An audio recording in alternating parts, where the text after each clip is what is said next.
Locus Martin Productions presenta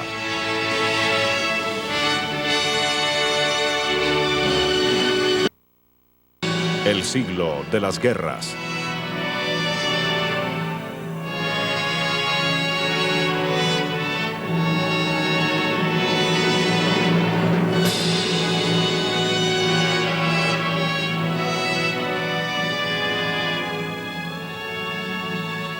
El largo camino de regreso, Frente Oriental, 1943 al 45. En la mañana del 4 de julio de 1943, 1000 tanques del Cuarto Ejército Panzer alemán estaban listos para atacar el saliente de Kursk desde el norte. Al comenzar la tarde, más de 1000 cañones y lanzacohetes abrieron fuego sobre las líneas rusas. En el cielo, una armada de aviones le añadió peso al bombardeo.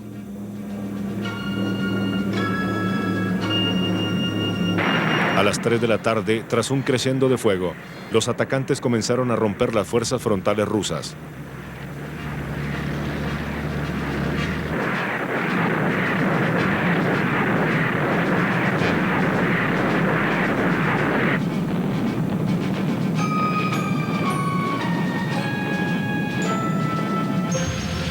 Al amanecer siguiente, el 9º Ejército alemán, con más de 1100 tanques y armas de asalto, inició su ataque contra la saliente del sur.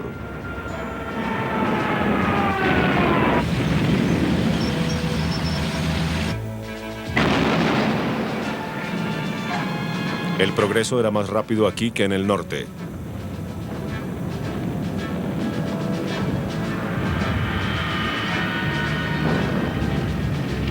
Al final del día, el 9º Ejército había penetrado 6 kilómetros en un frente de 32.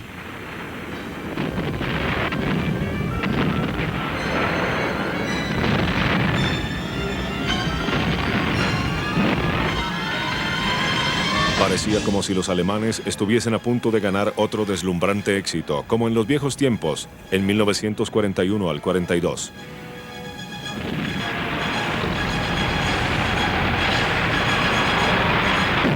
Pero el nuevo Ejército Rojo, endurecido y con más experiencia por sus victorias en Stalingrado y otras partes en 1943, no estaba dispuesto a turbarse por un éxito alemán. Al norte del saliente, los rusos hicieron que los alemanes batallaran por cada metro desde el principio. La artillería soviética, sin compasión, descargaba sus fuerzas sobre el enemigo noche y día.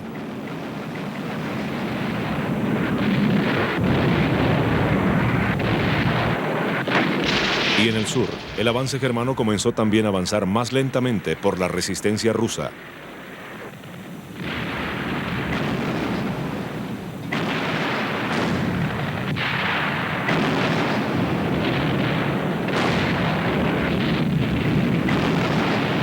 Los Panzer sufrían.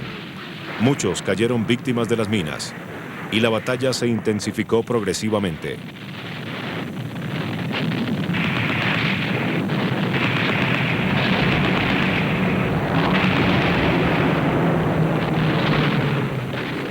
En el aire, las fuerzas aéreas rivales continuaban apoyando sus fuerzas terrestres.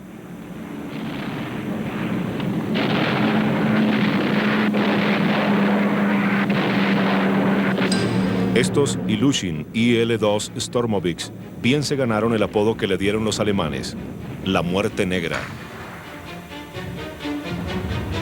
Había una batalla simultánea para ganar superioridad aérea, y el número de estos aparatos caídos aumentó considerablemente.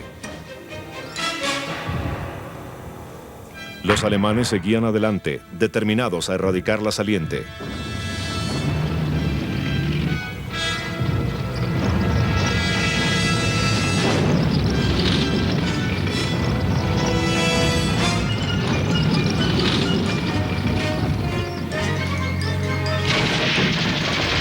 Pero la resistencia rusa se endurecía. Al cuarto día de la batalla, el Ejército Rojo comenzó a utilizar sus tanques de reserva. La artillería e infantería rusa mantenían a los alemanes en jaque mientras esto sucedía. Entonces, el 12 de julio, los tanques de la Quinta Guardia Rusa, con 900 unidades, atacaron el flanco del 9º Ejército alemán.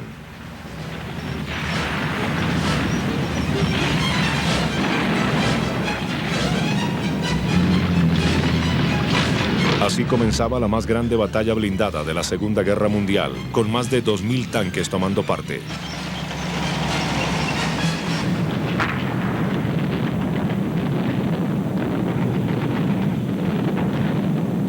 Las esperanzas alemanas de una victoria se esfumaron, y esto, junto con la invasión angloamericana de Sicilia el 10 de julio, hizo que Hitler cesara los ataques. Las pérdidas alemanas fueron enormes, con 150.000 muertos, heridos y capturados. Las pérdidas rusas fueron mayores, pero ellos podían soportarlas mejor. Los 1.500 tanques alemanes que los rusos decían haber destruido serían muy difíciles de reemplazar. En contraste, los rusos podían utilizar su aparente barril sin fondo para sacar más hombres, además de que su producción de tanques se había incrementado a 2.000 mensuales, el doble de la alemana. Si Stalingrado marcó el nacimiento del nuevo Ejército Rojo, Kursk le vio llegar a su mayoría de edad. Mientras la batalla continuaba, los comandantes rusos, bajo la férrea dirección de Stalin, planificaban y ejecutaban ofensivas al norte de la saliente de Kursk. A estas ya se les comenzaba a reconocer su patrón. Primero concentrarían una masa artillera para pulverizar las defensas alemanas.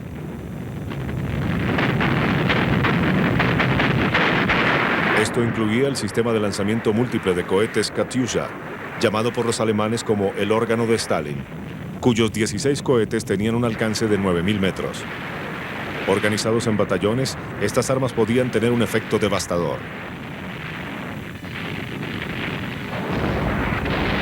Mientras tanto, la infantería buscaba puntos débiles en las defensas, para lanzar el ataque principal con el apoyo de los tanques.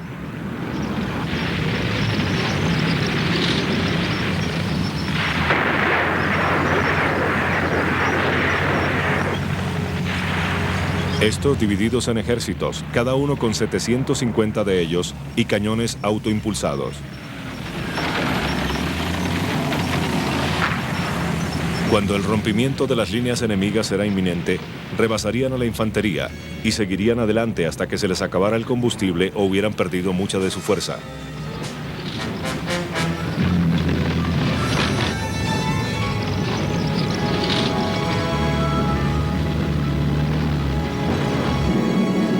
La Fuerza Aérea Roja también hizo su parte.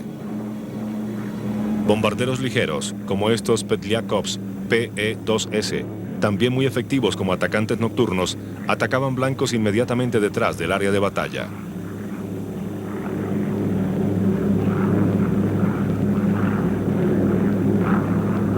Sobre esta volaban grupos de Ilyushins Il-2, aviones para ataques terrestres. Detrás de los alemanes, los partisanos lentamente aumentaban sus fuerzas.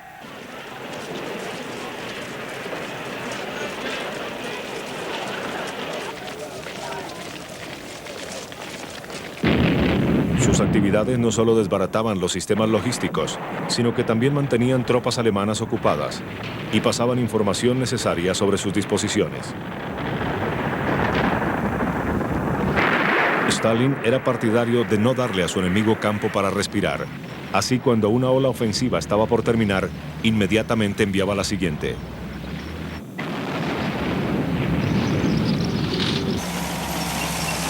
En el extremo sur, los germanos perdieron su área sostenida en el Cáucaso y estaban retrocediendo por la costa ucraniana.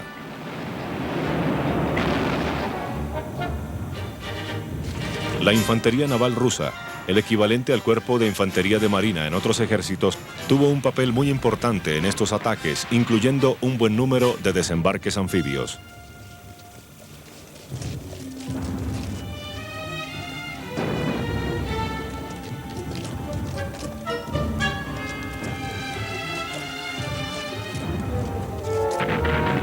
Los rusos también seguían presionando en el centro.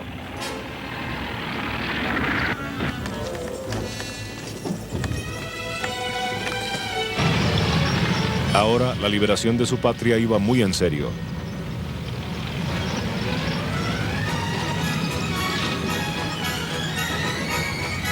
Kharkov, escenario de tantas batallas en los últimos años, fue una de las principales ciudades en ser recapturada.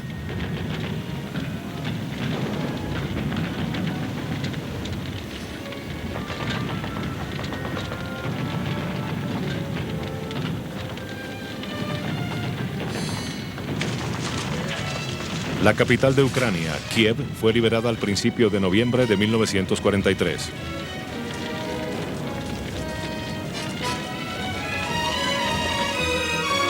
Así, a fines de año, las ofensivas rusas post-kurskianas habían recapturado mucho territorio en el centro y en el sur. Esto fue llevado a cabo no obstante la formidable nueva línea de defensa, la pared oriental que los alemanes habían construido en agosto, pero que fue prontamente derribada. Con todas estas pérdidas, aún los ejércitos germanos seguían intactos cuando se iban a enfrentar su tercer invierno ruso.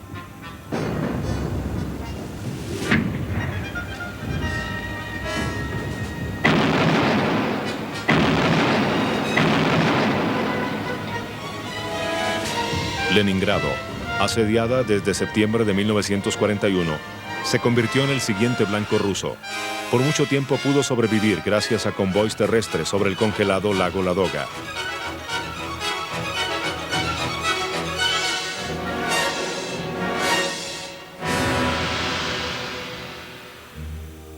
Ahora, el 10 de enero de 1944, el Ejército Rojo atacó.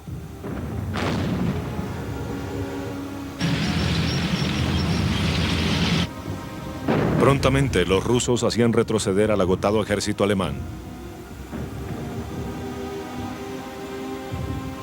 Estos pelearon con su habitual determinación en un vano intento de postergar los ataques.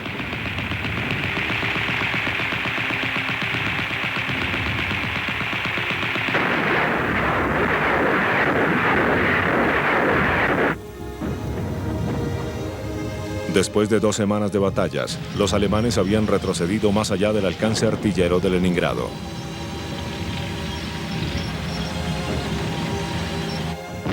El 26 de enero, las fuerzas soviéticas de relevo comenzaron a entrar a la ciudad.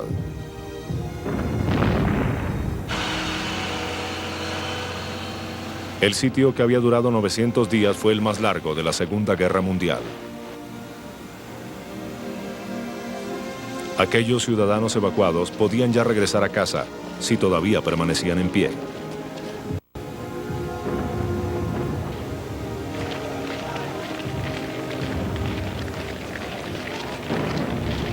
Los que se habían quedado en la ciudad tenían suerte de aún estar con vida. Durante el sitio, 1 millón de rusos, el 80% civiles, habían muerto como resultado directo de la acción enemiga o por el hambre.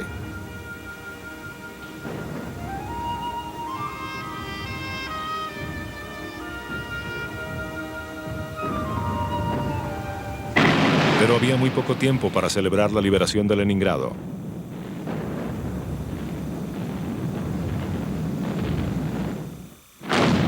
La ofensiva rusa continuaba al occidente.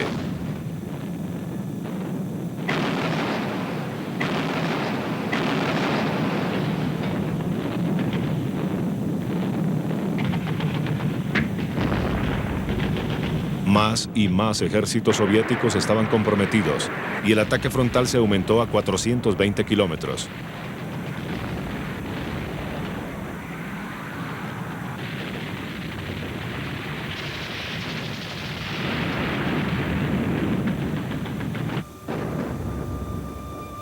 Y no fue sino hasta fines de febrero que la ofensiva rusa perdió su ímpetu.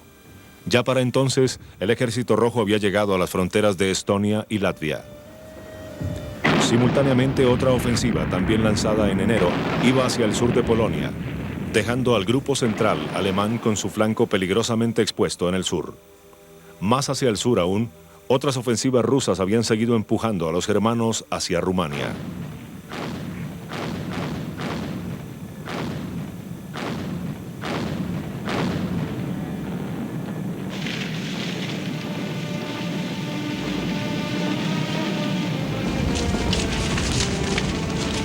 Durante estas ofensivas invernales, los rusos encontraron a su caballería cosaca muy útil.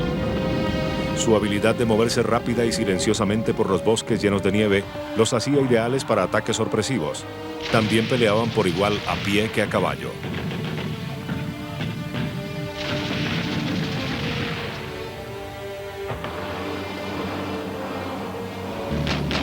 Las pérdidas alemanas crecieron durante estos ataques y tuvieron que, forzosamente, abandonar grandes cantidades de armas pesadas.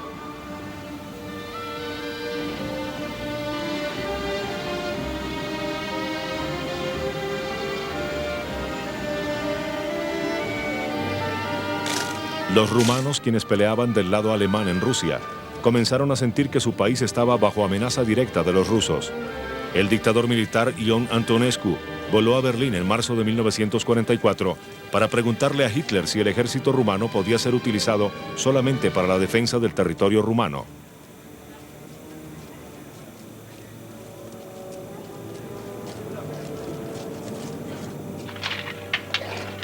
Hitler estuvo de acuerdo. Para este momento, Stalin tenía la vista fija en el grupo alemán del centro, con su vulnerable flanco sur. Determinado a destruirlo, estaba de acuerdo en que su ataque coincidiera con el cruce del canal por fuerzas angloamericanas para la invasión de Francia. 1.250.000 hombres, apoyados por 4.000 tanques y cañones de asalto, casi 25.000 cañones, múltiples sistemas de lanzacohetes, morteros pesados y más de 5.300 aviones fueron desplegados para este ataque.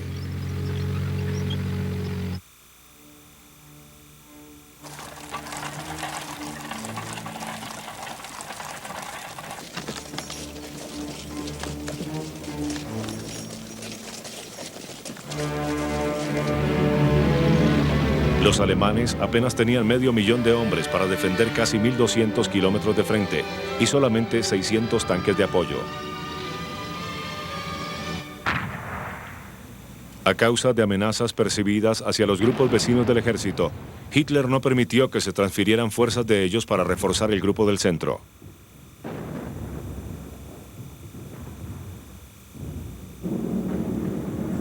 Con menos de la sexta parte de la Fuerza Aérea rusa, los alemanes no podían llevar a cabo vuelos de reconocimiento. Esto y unas fuertes medidas soviéticas convencieron al mariscal de campo Bush, comandante del grupo del centro, que el ataque principal sería llevado a cabo desde la saliente en el lado sur, un obvio trampolín.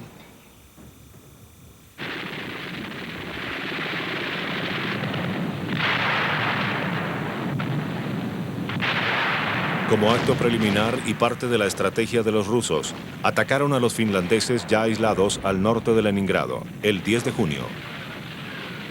Fueron prontamente retirados, perdiendo su puerto sureño de Viipuri.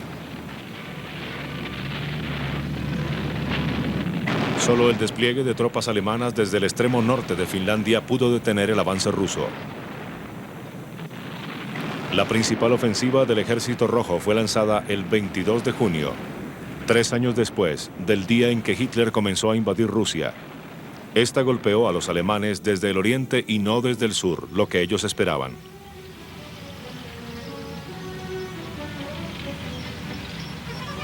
A los 6 días, el corazón del grupo del ejército del centro estaba destrozado. Hitler reemplazó a Bush por Walter Model de la línea dura, pero este no pudo tampoco detener el avance ruso.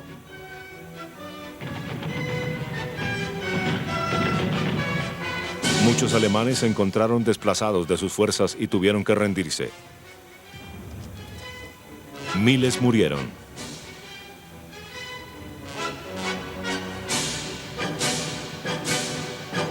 La situación era desesperada.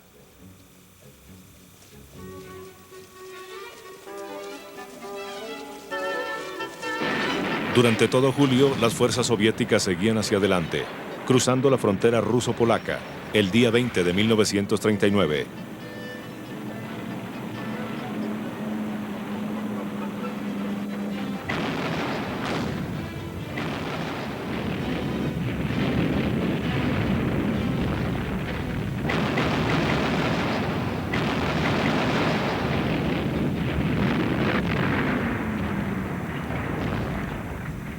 Adentrándose en territorio polaco.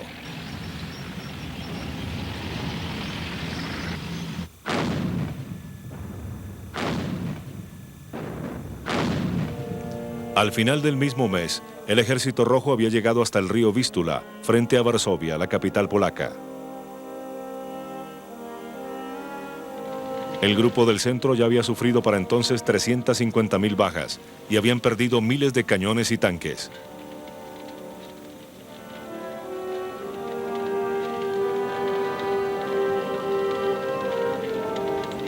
Simultáneamente, el grupo norte del ejército estaba con sus espaldas al Báltico.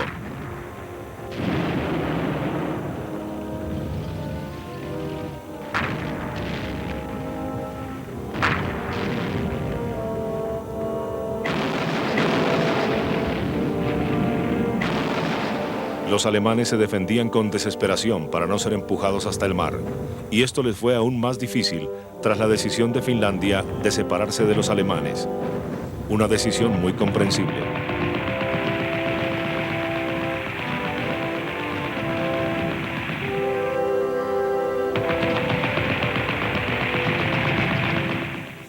En el extremo sur, los rusos atacaron Rumania el 20 de agosto.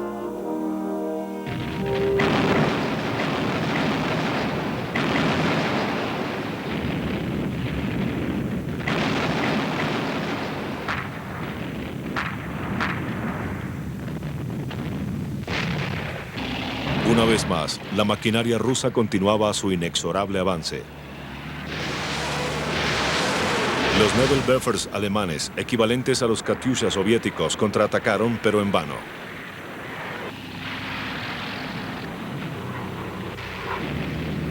Después de 3 días de batalla, los rumanos se rindieron, dejando a los alemanes solos mientras ellos se salvaban. Pero la tensión de ambos lados, la de todas las naciones en guerra en Europa, se había tornado hacia los dramáticos eventos en Varsovia. Su trayectoria yacía en las complejas relaciones entre los polacos y los aliados. Cuando Stalin invadió Polonia desde el oriente en 1939 y dividió el país con Hitler, tanto el uno como el otro estaban determinados a frustrar cualquier aspiración que los polacos pudieran tener de recobrar su independencia en algún futuro. Las fuerzas armadas polacas que cayeron en sus manos fueron llevadas a Rusia, la mayoría a campos en Siberia. Un gran número de oficiales polacos nunca llegaron a ellos. Mientras tanto, tras la invasión alemana de Rusia en junio de 1941, los rusos estuvieron de acuerdo en que las tropas polacas en sus manos podrían pelear para ellos, o llegar hasta el Medio Oriente para unirse a los británicos.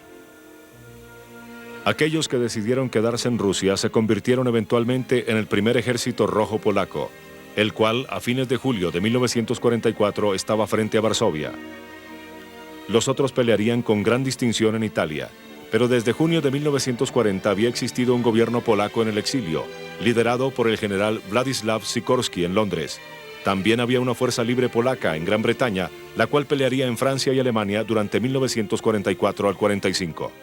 Sikorski estaba empeñado en rastrear a los perdidos oficiales polacos en Rusia y en diciembre de 1941 voló a Moscú.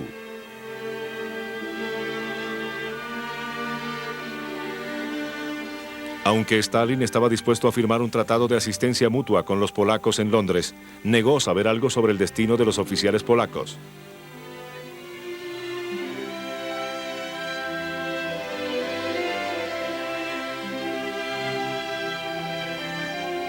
Entonces, en abril de 1943, la radio alemana anunció que una fosa masiva que contenía los cuerpos de 4.500 oficiales polacos había sido encontrada en Katyn, cerca a Smolensk, en Rusia.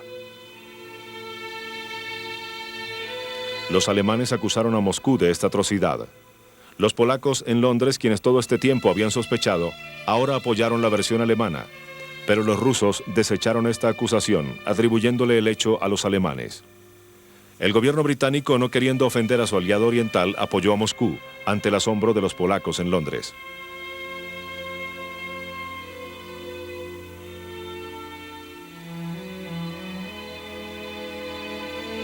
Mientras tanto, los alemanes habían invitado a la Cruz Roja Internacional a que hiciera autopsias, lo cual se hizo. La evidencia de la fecha de las muertes y el método de las mismas apuntaba hacia los rusos como los culpables. Ellos, no obstante, continuaban negándolo, y lo harían durante 50 años hasta que la Guerra Fría terminara.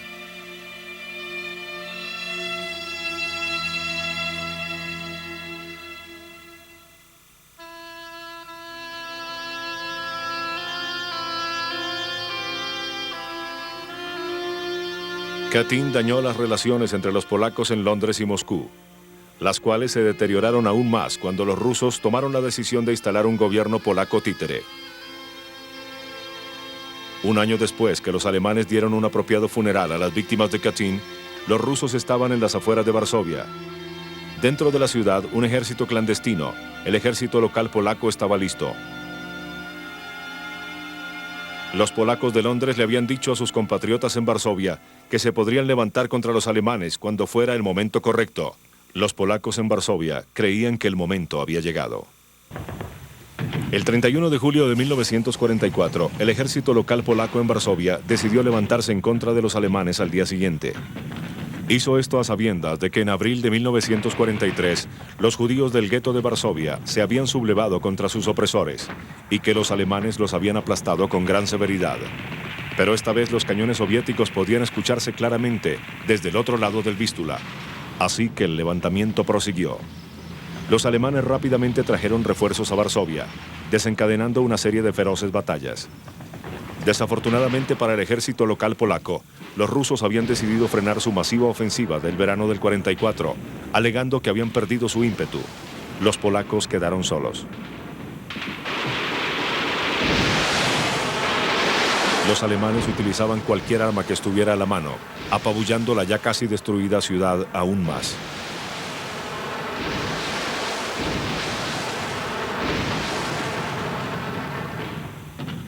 Durante agosto y septiembre la batalla prosiguió.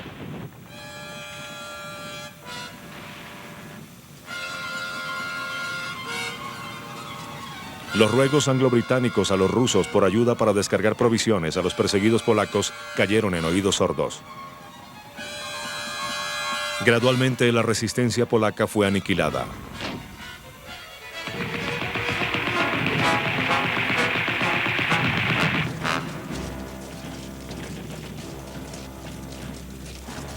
Poco a poco fue empujada hasta los alcantarillados y los sobrevivientes continuaron la lucha.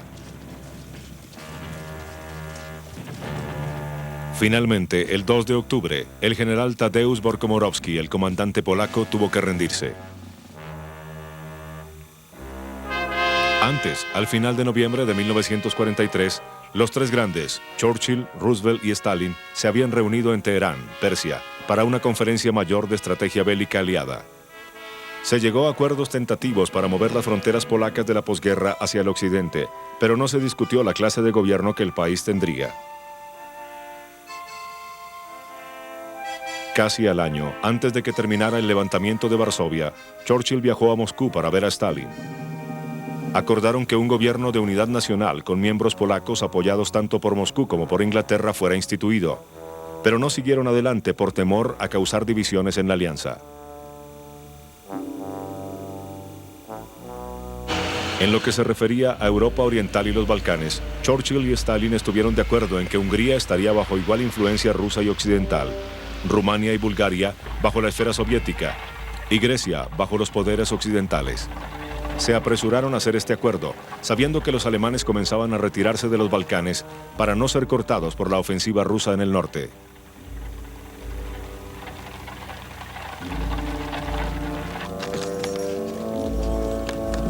En diciembre de 1944, cuando los alemanes salían de Grecia, comenzó un conflicto entre los dos bandos de resistencia, con los comunistas empeñados en tomarse el poder. Tropas británicas tuvieron que ser mandadas rápidamente desde Italia para aplastar a los comunistas griegos, dando cabida a feas batallas en Atenas y otras ciudades. Stalin no apoyó a los comunistas griegos, quienes se vieron forzados a firmar la paz en enero de 1945. En Yugoslavia, no mencionada específicamente durante las charlas de Churchill y Stalin, también había dos grupos resistentes. Los Chetniks, basados en Croacia, apoyaban la monarquía e inicialmente fueron apoyados por los británicos. Los comunistas, liderados por Josip Broz, más familiarmente conocido como Tito, quien había comprobado ser el más sobresaliente de los partisanos en la guerra. Los Chetniks odiaban a Tito, quien también era serbio, y a principios de 1942 abiertamente se habían unido a los alemanes.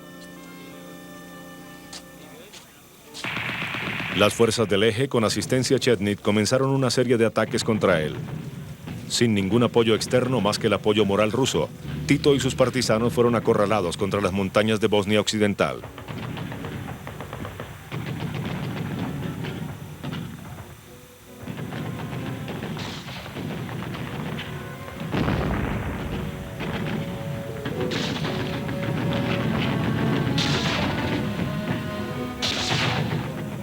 Aún con estos tremendos problemas, para fines de 1942 Tito había reunido una fuerza de 150.000 muy disciplinados seguidores.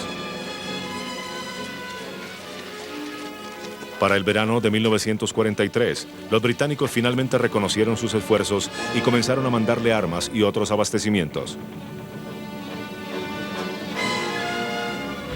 Pero para la siguiente primavera, los alemanes, determinados a acabar con Tito de una vez por todas, iniciaron otro ataque contra los partisanos. Fue tanta la presión que Tito fue forzado a irse a la isla adriática de Vis, que los británicos estaban utilizando como base para las fuerzas especiales, para apoyarlo a él y al movimiento comunista de resistencia en Albania. Para el otoño del 44, cuando las ofensivas rusas hacia el occidente habían forzado a los alemanes a retirarse de los Balcanes, Tito pudo regresar de Vis para seguir acosando a los germanos. Sus esfuerzos ayudaron a que pudieran mandar tropas para detener a los rusos.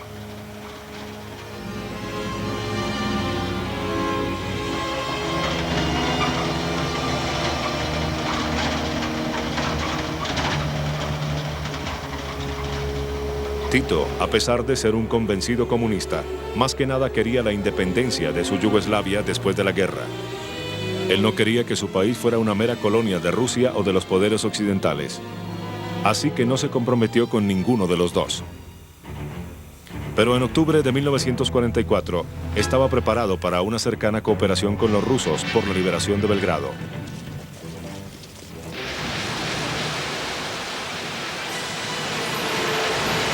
Aún así, fueron 6 días de tremendas batallas para liberar la capital yugoslava.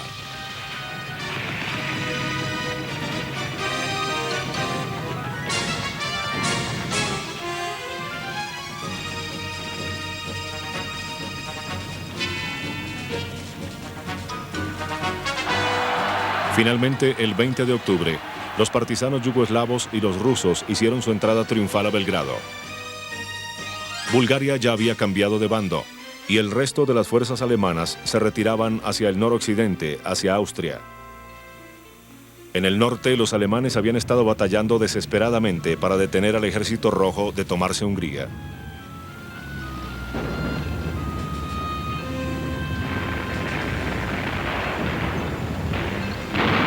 Antes de que 1944 terminara, ya habían rechazado no menos de 3 intentos rusos de tomarse a Budapest.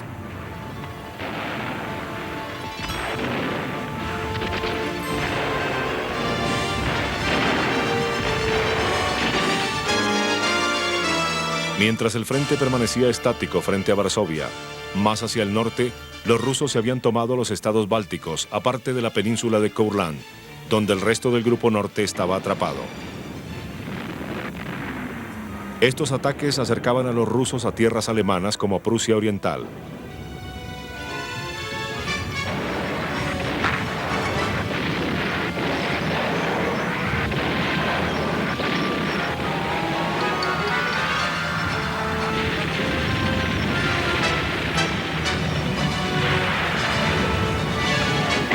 Esta creciente amenaza hizo que los alemanes pelearan aún más desesperadamente.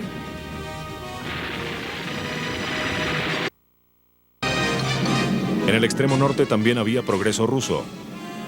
Sus fuerzas empujaban a los alemanes fuera de Finlandia del Norte y hacia Noruega, los últimos destruyendo todo durante su retirada. Tal como los rusos habían liberado su país durante 1943 al 44, su amargura y odio contra los alemanes había crecido.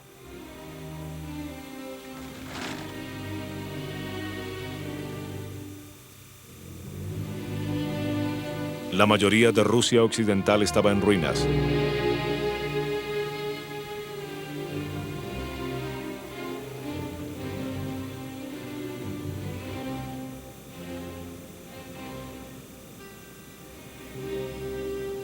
Y también encontraron numerosas atrocidades cometidas contra su pueblo. El odio y la amargura rusa crecieron dramáticamente después del 23 de julio de 1944. En este día, las fuerzas soviéticas entraron al pequeño pueblo polaco de Majdanek, cerca de Lublin. Ahí descubrieron un campo de concentración y rápidamente establecieron que tenía un propósito particularmente siniestro. Majdanek estaba dedicado a nada menos que al exterminio masivo de la raza judía en Europa.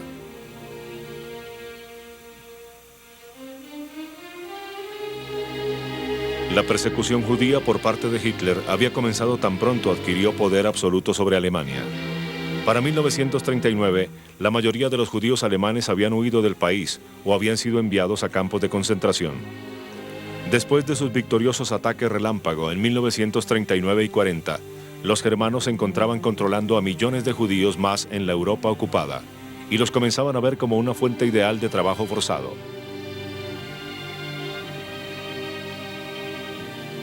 Así que los comenzaron a arrestar, a menudo con la ayuda de gobiernos locales impuestos por los mismos alemanes. En el Oriente era peor. Grupos especializados de acción de la SS se deleitaban en masacres generalizadas de judíos. Tan horripilantes como eran estas atrocidades, en los ojos de los nazis esto era apenas una pequeña solución ante el problema judío. Así que algo tenía que hacerse para solucionarlo de una vez por todas. El problema se puso en manos de Reinhard Heydrich, cabeza de la policía secreta alemana y protector del Reich en Bohemia.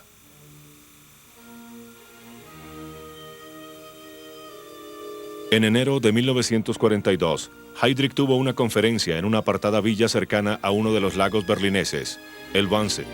Ahí se decidió que campos especiales serían establecidos para erradicar la raza judía de Europa. A esto lo llamaron la solución final. El primer campo de exterminación abierto fue en Auschwitz, cercano a la frontera húngaro-polaca en 1939. 5 más siguieron a este. Trenes conocidos como transportes llevaban a los judíos a estos campos desde todas partes de Europa.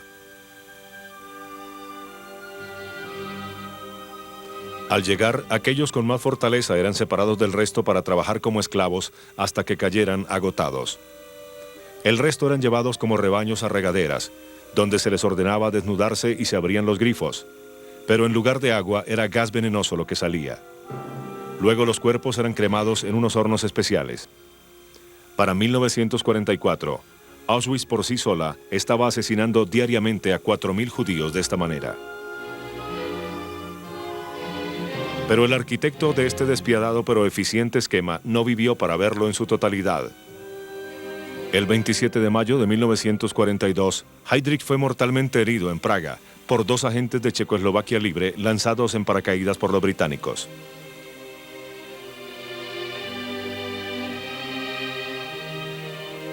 La creación de campos de exterminación no significó que se hubieran acabado los campos de concentración. Estos siguieron, y cientos de miles de personas murieron en ellos, pero más que nada por el maltrato y la negligencia que por una deliberada política de asesinatos en masa. Aún para 1944, cuando la derrota nazi era inminente, estos prosiguieron con sus campos de concentración. Y no fue sino hasta finales de 1945 que el jefe de la SS, Heinrich Himmler, ordenó la destrucción de los campos que quedaban en el Oriente y que los prisioneros se llevaran en una marcha forzada hacia el occidente. Para estos tiempos, los rusos estaban listos para tomarse la parte oriental de la propia Alemania. Bajo un masivo bombardeo de artillería, los rusos atacaron a través del río Vístula el 10 de enero de 1945.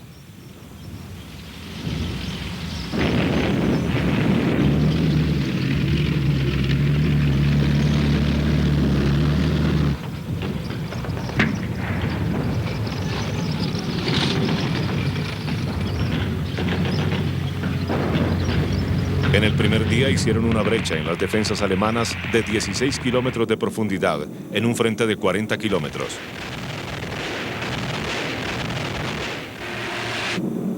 Con más hombres que los alemanes, en un promedio de 6-1, igual que en tanques, y en 7-1 en artillería, Era inevitable que el ataque ruso fuera rápido y las pérdidas alemanas altas.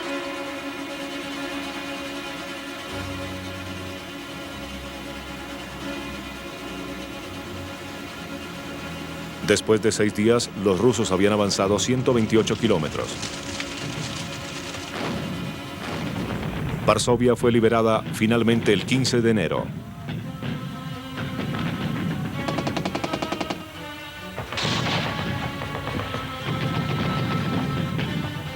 Durante este tiempo, la capital polaca sufrió aún más daño, aparte del sufrido por manos alemanas en septiembre de 1939 y en los levantamientos de abril del 43 y agosto del 44.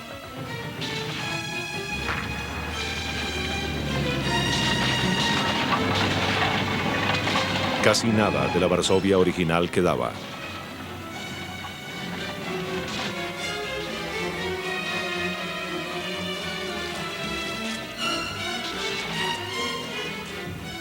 En el norte, el grupo aislado alemán en la península de Courland permanecía. El resto del grupo norte continuaba ahí, sosteniéndose débilmente, y los rusos los dejaron así por el momento.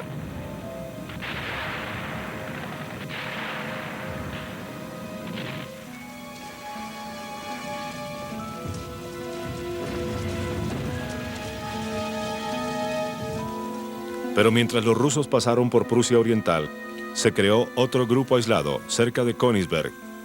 Este también resistió cualquier esfuerzo para reducirlo. Una ola de refugiados alemanes comenzó a rodar por el occidente hacia el río Oder, llevando con ellos historias de asesinatos, violaciones y saqueos cometidos por las tropas rusas que avanzaban. Muchos de los habitantes de Prusia Oriental no pudieron escapar por tierra y tuvieron que amontonarse en barcos que los llevaban por el Báltico infestado de submarinos, donde aumentaba el poder aéreo soviético.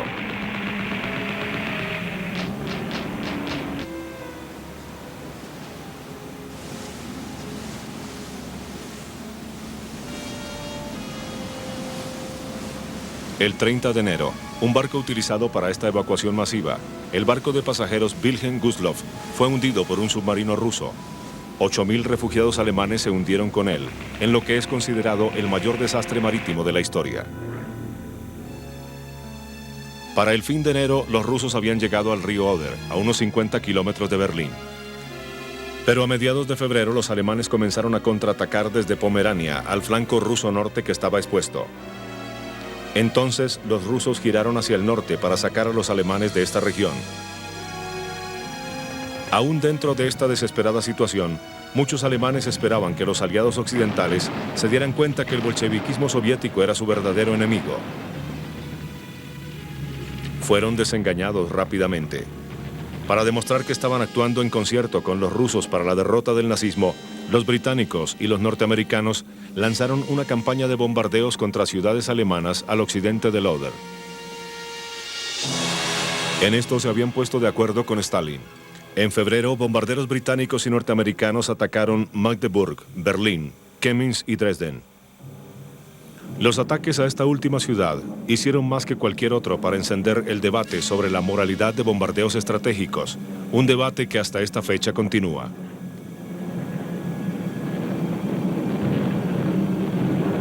Dresden era una de las más históricas ciudades alemanas, con muy poca industria y muchos grandes edificios de madera, cuando los ataques estaba repleta de refugiados del oriente.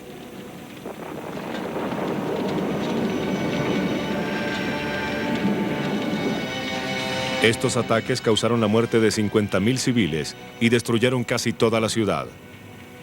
Churchill, hasta entonces un fuerte abogado en pro del bombardeo de Alemania, cuando escuchó los detalles palideció.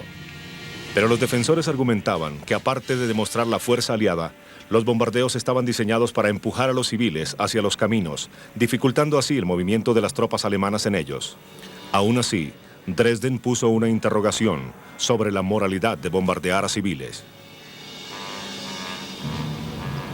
Mientras los rusos se tomaban la parte alemana de Polonia y Prusia Oriental, también llevaban a cabo una ofensiva en Hungría.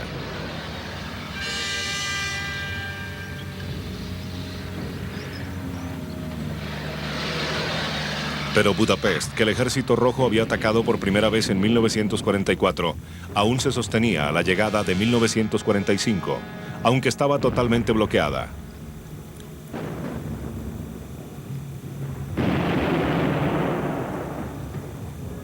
Para añadir a las frustraciones rusas, una delegación húngara había firmado un armisticio en Moscú en octubre de 1944. Los alemanes, presintiendo esto, habían movido sus tropas al país y habían tomado puntos claves. También secuestraron al almirante Horthy, el dictador húngaro. Al principio de enero, los alemanes lanzaron un ataque para tomarse la capital húngara. Tomando a los rusos por sorpresa, progresaron hasta un punto de 5 kilómetros de su objetivo, pero no pudieron continuar.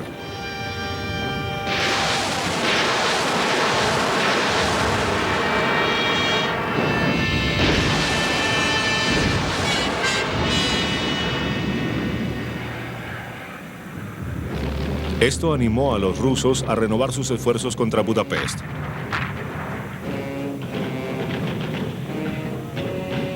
Al comenzar febrero ya luchaban en los suburbios de la ciudad.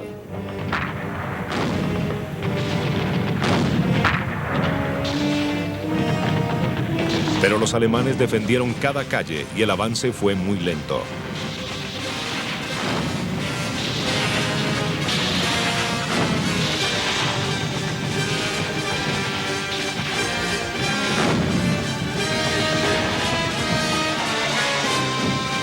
Gradualmente, los rusos llegaron al centro de la ciudad.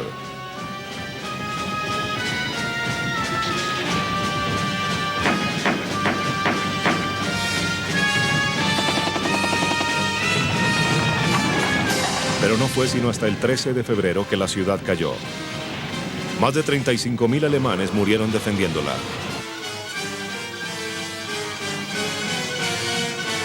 Hitler aún no estaba listo para entregar toda Hungría. Había estado transfiriendo un ejército fresco desde el frente occidental, el 6º Ejército Panzer SS de Sepp Dietrich, compuesto con soldados de gran experiencia y tropas fanáticas del SS.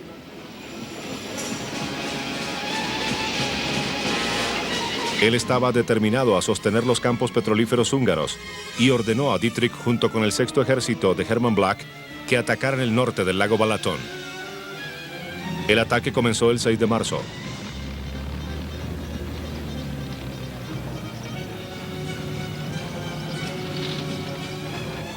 El deshiele primaveral comenzaba, lo que hizo que el avance fuera muy lento.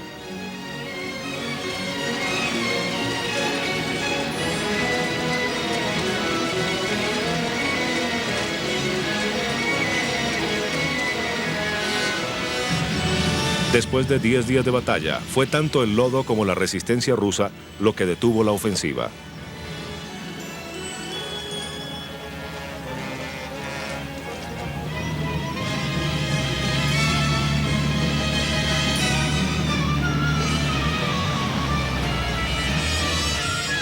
Rápidamente los alemanes se atrincheraron.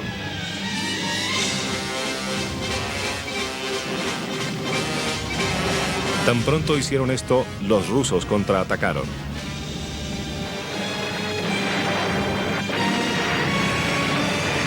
El retiro alemán no se hizo esperar y se realizó sin la autorización de Hitler, que enfureció cuando lo supo, ordenando como castigo a las tropas SS que se quitaran su preciada banda divisional.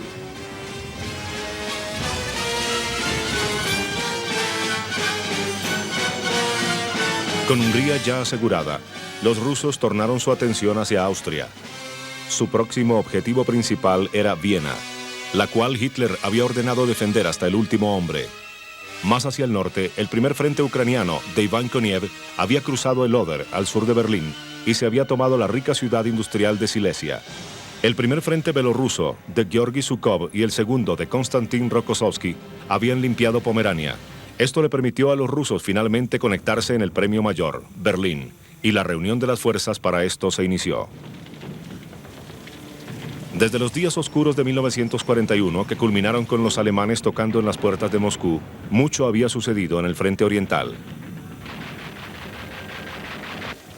Estaba el empuje alemán hacia el sur, en el Cáucaso, en el verano del 42, cuando parecía que Rusia iba a ceder. Después vino la larga y desesperada batalla por Stalingrado, los 900 días de sitio de Leningrado, el masivo enfrentamiento de tanques en Kursk en julio de 1943 y finalmente la enorme contraofensiva soviética, que ya comenzada, siguió sin obstáculos hacia el occidente. Había sido una guerra llevada a cabo bajo extremas temperaturas, en bosques, estepas abiertas y en montañas.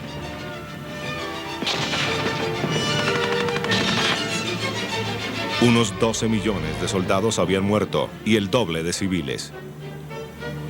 El combate había sido de una ferocidad jamás vista en otros teatros de guerra.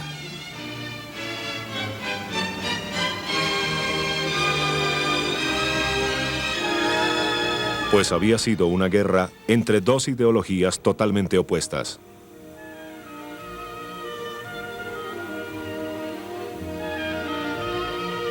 Solamente una de ellas saldría con vida de este conflicto.